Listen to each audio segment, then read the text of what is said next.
Здравствуйте, господа и дамы. По вашей многочисленной просьбе, сегодня у нас дедлог. Подробно разберем настройки графики, чтобы каждый из вас смог настроить игру под свою систему. Так как это ранняя версия, еще даже дата релиза неизвестна, параметры графики могут меняться. Те, кто играют, знают, что вот не так давно добавили еще новые настройки. Поэтому актуальность плюс-минус, пока дедлог находится в этой стадии. В общем, готовьте ваши ручки, ну а мы начинаем. Да что это такое? Снова пинг под сотку. Окей, исправляем ситуацию. А вот это уже другое дело. Хочу поделиться с вами полезной инфой. Как можно понизить пинг буквально в 2 клика для более стабильной игры. Есть такая программка, называется Gear Up Booster. Поддерживает большое количество игр, в том числе Deadlock, CS, Dota и много других. А пользоваться ей очень просто. Выбираем игру, нажимаем бустинг, ждем несколько секунд и получаем примерный пинг в самой игре. Там же можем поменять регион и узел подключения. Ну а самое важное, что Gear Up Booster никак не влияет на игровую механику, а конкретно занимается соединением с сервером. Все максимально безопасно. Начиная с версии Gear Up 2.0 улучшилась эффективность снижения пинга, а уже антипакет Loss устраняет потерю пакетов на 100%. Рекомендую каждому из вас попробовать и написать в комментариях, насколько получилось у вас снизить пинг в играх с Gear Up Booster. Ссылочку я оставлю в описании и в закрепленном комментарии. Начнем мы с масштабирования изображения и антиалиасинга, потому что эти два параметра связаны друг с другом. При включении FSR 2 антиалиасинг выключается. У второй версии FSR свое сглаживание TAA, поэтому и FPS будет ниже в нативном AA разрешении. Побегав с разными настройками, я под свою систему подобрал два варианта. Первый — это с использованием первой версии FSR. Качество рендера ставим от 70% до 80%. В таком случае мы получим достаточно хороший прирост по производительности и не очень сильно потеряем в качестве картинки. За счет того, что нам все так же доступен антиалиасинг FXAA. Он кушает не так много, около 1-2% производительности, но делает все углы более сглаженными. Конечно, это не TAA, но тем не менее. На Full HD возможно будет эффект мыла. Если что, используем резкость, но не ту, которая в игре, а в настройках вашей видеокарты. Второй вариант, которому я даю большее предпочтение, это использовать FSR 2. Для баланса качества картинки и производительности используем пресет Quality. И если у вас видеокарта слабее, чем 3060, тогда выбирайте Performance. Почему не баланс? Потому что по качеству хуже, чем Quality, а по FPS дает не так-то и много. Это же касается и Ультра. Качество наихудшее, но по FPS почти как Performance. Ну а если у вас очень мощная видеокарта и вам нужно наилучшее качество сглаживания, тогда выбирайте FSR 2 Native AA. Screen Space AO отвечает за контактное затенение. Каждый переход скушает примерно 2-3% производительности. Если оно вам необходимо в игре, тогда ставьте низкое качество. Для всех остальных я рекомендую выключить. Если вдруг вы заметили какие-то странные точечки на вашем экране, особенно в тех местах, где нет освещения, то знайте, что за это все отвечает параметр Screen Space AO. Если выключить, все становится отлично. Чистый экран ничего не мешает. Низкое качество и среднее наиболее заметно. Высокое и ультра практически не видно, но все еще присутствует. И я считаю, это лишний повод еще раз отключить этот параметр. Дистанция затенения отвечает за дистанцию контактного затенения от персонажей и динамических объектов. Каждый переход скушает по 2-3%, как и Screen Space AO. Как говорится, на вкус и цвет. Но мне больше понравилось, когда дистанция затенения выключена. Вы же смотрите сами. Motion Blur включает или выключает эффект размытия во время движения. По FPS что-то около погрешности, но тут больше относится к вашему удобству. Если нравится, оставляйте включенным, если нет, выключайте.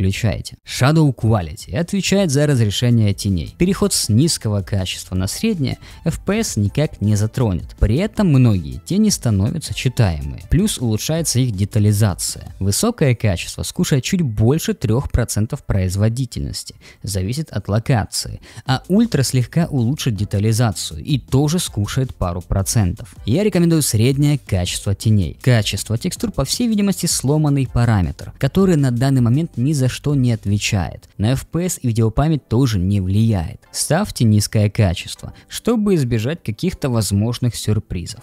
У нас остались дополнительные параметры, которые включаются и выключаются в один клик. Давайте их рассмотрим поближе. Дистанция отбрасываемых теней отвечает за отображение теней от некоторых источников света. Влияние на FPS небольшое. Если вам нравится и позволяет система, оставляйте включенным. Но я лично выключу. Displacement Mapping отвечает за более точное отображение неровностей геометрии. Очень многое зависит от локации, где требуется данная обработка. В среднем кушает не так много, но чаще всего более 8% производительности. Очевидно, что выключаем. Постпроцесс Bloom делает яркие участки еще более ярче. Кушает около 1% производительности, но мне лично кажется, что он слишком сильно отвлекает. Рекомендую выключить. Эффект Bloom слегка улучшает визуальные эффекты. На FPS не влияет. Разница на вашем экране. Выбирайте, что вам больше нравится. Вертикальная синхронизация лочит ваш FPS под герцовку монитора. На более старых моделях мониторов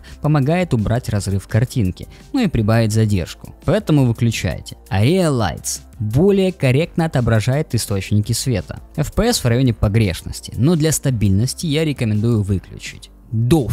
Это глубина резкости. При фокусировке размыливаются объекты. На FPS не влияет, но для онлайн игры я рекомендую выключить. MABOI, то есть помощь, пожалуйста, в студию. Moment-based order independent transparency. А на русском текущая порядка независимая прозрачность, которая накапливается адаптивно. Что вам эта информация дает, я не знаю, но она все еще в разработке, я рекомендую выключить. Windows Mode можете выбирать как в окне, так и полный экран, потому что на FPS в этой игре не влияет. Флэш-эффекты уменьшают эффекты мигания, но не устраняют полностью. Я лично галочку выключаю. FPS в меню ставим 60, в игре 240.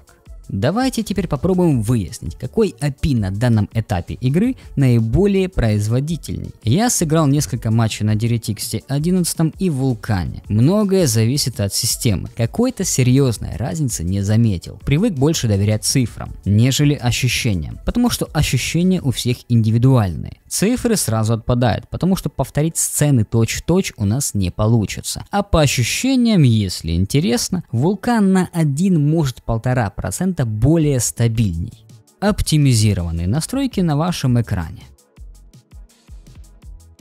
А теперь погнали на рабочий стол. Я там покажу пару фишечек, которые помогут слегка улучшить игровой процесс. Ребятки, если у вас есть желание, самое главное возможность, можете поддержать мой канал подпиской на Boosty. В знак благодарности вы получите мой архивчик с оптимизацией как Windows 10, так и 11. Он активно развивается. Стараюсь в каждой новой версии добавлять что-то новое. Там же находится гайд на 30 минут, как всем этим пользоваться. Плюс иногда публикую разные твики, отдельные настройки для некоторых игр и все возможные архивы в одном облаке. А также у меня есть Telegram, в котором я делюсь игровыми новостями, когда следующий ролик и так далее. Ну и конечно же наш Discord сервер. Мы там общаемся, играем и решаем проблемы, которые у вас могли возникнуть. За любую активность буду благодарен. Отвечаю всем и постоянно. Ссылочки в описании. Оказавшись на рабочем столе, нажимаем поиск, пишем настройки, графики, обзор. Переходим в папку с игрой, это Steam, Steam Apps, Common,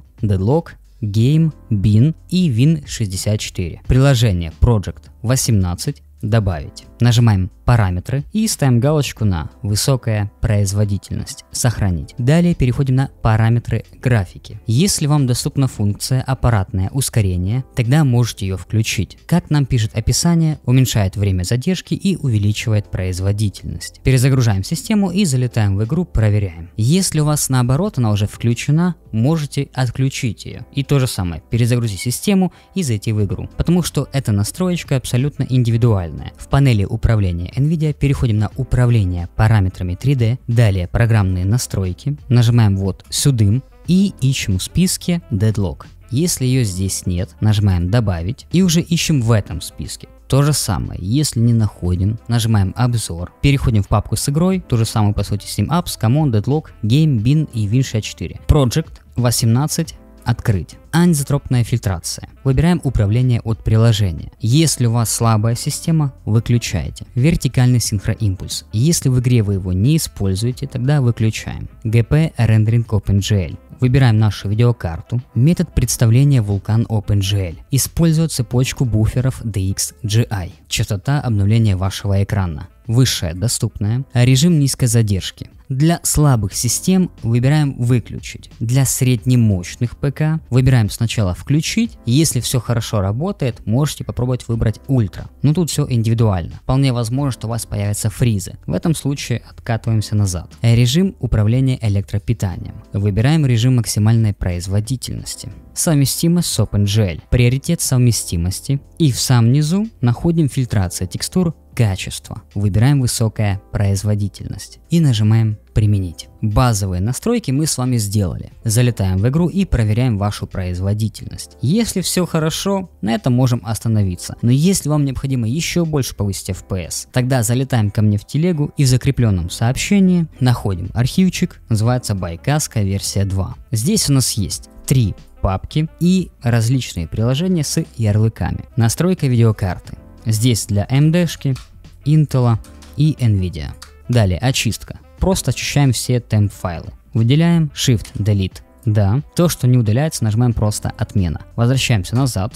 Delete Temp Files. Снова же выделяем все файлы. Shift, Delete и да. То, что не удаляется, еще раз отмена. Далее можете запустить Cleanup и очистить от разного мусора диск C. Твики реестра. Здесь у нас есть 5 файлов реестра. Перед тем, как делать их активацию, я рекомендую сделать бэкап файлов реестра. Как это делается? Открываем папку бэкап файлов реестра. И здесь есть множество различных способов. Картинках, либо для рукастых, для ногастых, или вообще уже готовые бэкапчики. Первые 2 файла реестра отключают Xbox DVR.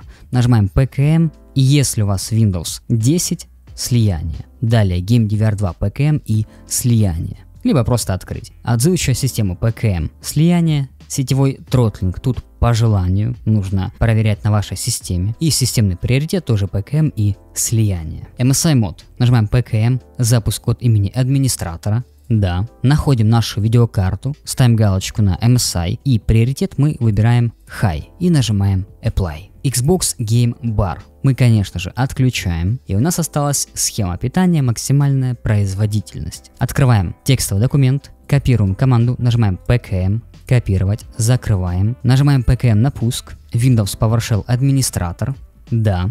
Нажимаем Ctrl плюс V, если не вставляется, нажимаем просто PKM. Далее Enter, закрываем, открываем ярлык схема питания, показать доп. Схемы и уже ставим галочку на максимальную производительность. После всех этих настроек залетаем в Deadlock и наслаждаемся, если не высоким FPS, то по крайней мере стабильной и плавной картинкой. Как говорится, до скорых встреч!